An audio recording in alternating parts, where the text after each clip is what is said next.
ಚನ್ನಪಟ್ಟಣ ತಾಲೂಕಿನ ಬಿವಿಹಳ್ಳಿ ಬಳಿ ಇಡೀ ಕ್ಷೇತ್ರದ ರೈತರ ಹಲವಾರು ವರ್ಷಗಳ ಸಮಸ್ಯೆಗಳೇನಿದೆ, ಪ್ರತಿನಿತ್ಯ ಆನೆಯ ದಾಳಿಯಿಂದ ತತ್ತರಿಸಿ ಹೋಗಿರ್ತಕ್ಕಂಥ ಮುಗ್ಧ ರೈತಾಪಿ ವರ್ಗ ಇವತ್ತು ಅನಿವಾರ್ಯವಾಗಿ ಬೀದಿಗಳಿಗೆ ಹೋರಾಟ ಮಾಡಬೇಕಾಗಿರ್ತಕ್ಕಂಥ ಒಂದು ಸನ್ನಿವೇಶ, ಒಂದು ಪರಿಸ್ಥಿತಿ ಇವತ್ತು ನಾವೆಲ್ಲರೂ ಕೂಡ ಎದುರ್ತಾ ಇದ್ದೇವೆ.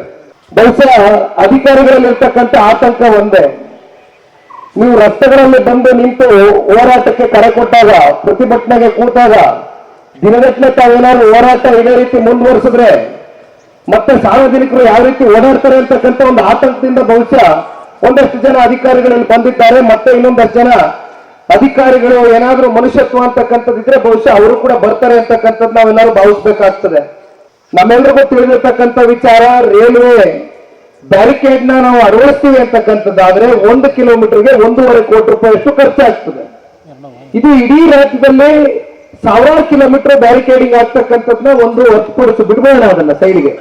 ಇವತ್ತು ನಮ್ಮ ರಾಮನಗರ ಜಿಲ್ಲೆನಲ್ಲಿ 120 ಕಿಲೋಮೀಟರ್ ರೈಲ್ವೆ ಬ್ಯಾರಿಕೇಡಿಂಗ್ ಆಗುತ್ತೆ. ಸಂಪೂರ್ಣ ಜಿಲ್ಲೆ ಇವತ್ತು ಆನೆಗಳ ದಾಳಿ ಆಗಬಾರ್ದು ಅಂತಕ್ಕಂಥದ್ದಾದ್ರೆ 120 ಕಿಲೋಮೀಟರ್ ರೈಲ್ವೆ ಬ್ಯಾರಿಕೇಡಿಂಗ್ ಆಗಬೇಕು.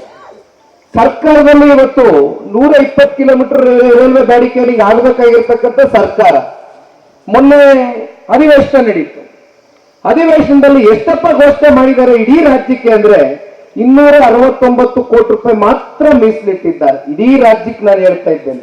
ಇನ್ನು 1000 ಕಿಲೋಮೀಟರ್ ರೈಲ್ವೆ ಬ್ಯಾರಿಕೇಡಿಂಗ್ ಆಗಬೇಕು. 220 ಕಿಲೋಮೀಟರ್ ಅಂದ್ರೆ ಇಲ್ಲಿವರೆಗೂ 25 ಕಿಲೋಮೀಟರ್ ಮಾತ್ರ ನಮ್ಮ ಜಿಲ್ಲೆನಲ್ಲಿ ರೈಲ್ವೆ ಬ್ಯಾರಿಕೇಡಿಂಗ್ ಸಿಸ್ಟಮ್ ನ ಅಳವಡಿಸ್ಕೊಂಡಿರ್ತಕ್ಕಂಥದ್ದು.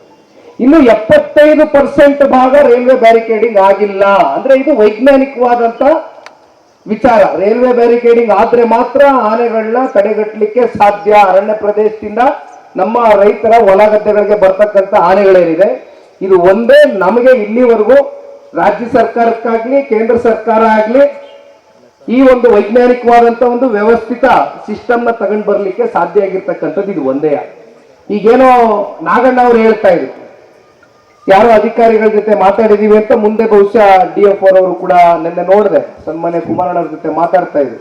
ಅವರು ಕೂಡ ಇದಕ್ಕೆ ಉತ್ತರ ಕೊಡಬೇಕಾಗ್ತದೆ. ಯಾಕೆಂದ್ರೆ ಇದೇ ರೀತಿ ನಾವು ಬ್ಯಾರಿಕೇಡಿಂಗ್ ಸಿಸ್ಟಮ್ ನ ಅಳವಡಿಸೋದಕ್ಕೆ ಇನ್ನು 10 ವರ್ಷ 20 ವರ್ಷ 30 ವರ್ಷ ತಗೊಂಡೋದ್ರೆ ಮತ್ತೆ ರೈತರ ಬದುಕು ಎಲ್ಲಿಗೆ ಬಂದು ನಿಂತ್ಕೊಳ್ತದೆ ಅಂತಕ್ಕಂಥದ್ದು ಇವತ್ತು ನಾವೆಲ್ಲರೂ ಕೂಡ ಆಲೋಚನೆ ಮಾಡಬೇಕಾಗ್ತದೆ. ಅದಕ್ಕೋಸ್ಕರ ಇಲ್ಲಿ ಬಂದಿದ್ದೀನಿ ಹೊರತುಪಡಿಸಿ ಇಲ್ಲಿ ಯಾವುದೋ ರಾಜಕಾರಣ ಬೆಳೆಸ್ತಕ್ಕಂಥದ್ದಕ್ಕೆ, ರಾಜಕಾರಣ ಮಾಡ್ತಕ್ಕಂಥದ್ದಕ್ಕೆ ನೂರಾರು ವೇದಿಕೆಗಳಿದೆ.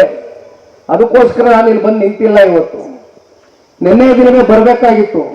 ಬಂದು ಎಲ್ಲ ನಮ್ಮ ನಾಗಣ್ಣ ಅವರು, ಜಯಮುತ್ತಣ್ಣ ಅವರು ಎಲ್ಲರೂ ಪಕ್ಷಾತೀತವಾಗಿ ಇಲ್ಲಿ ರೈತ ಸಂಘದ ಮತ್ತೊಬ್ಬರು ಹಿರಿಯ ಮುಖಂಡರು ಮಾತನಾಡಿದ್ದಾರೆ. ಅವ್ರ ಸಲಹೆಗಳು ಕೊಟ್ಟಿದ್ದಾರೆ. ನೂರಾರು ಬಾರಿ, ಸಾವಿರಾರು ಬಾರಿ ನಮ್ಮ ಕೈಯಾರೆ ಪತ್ರಗಳು ಬರೆದಿದ್ದೇವೆ, ಮನವಿಗಳು ಕೊಟ್ಟಿದ್ದೇವೆ. ಆದ್ರೆ ಅದು ಕೇವಲ ಕಾಗದದ ಮಾತ್ರ ಸೀಮಿತ ಆಯ್ತು ಹೊರತುಪಡಿಸಿ ಯಾವುದು ಕಾರ್ಯರೂಪಕ್ಕೆ ಬರಲಿಲ್ಲ ಅಂತಕ್ಕಂಥ ಆತಂಕದ ಕೆಟ್ಟ ಬೆಳವಣಿಗೆ ಬಗ್ಗೆ ಇವತ್ತು ರೈತರು ಮಾತನಾಡ್ತಾ ಇದ್ದಾರೆ. ಇದರಲ್ಲಿ ಕುಮಾರಣ್ಣ ಅವರ ಪಾತ್ರ ಏನು ಅಂತಕ್ಕಂಥದ್ದು ನಾವು ಪ್ರಶ್ನೆ ಮಾಡ್ತಕ್ಕಂಥದ್ದಾದ್ರೆ,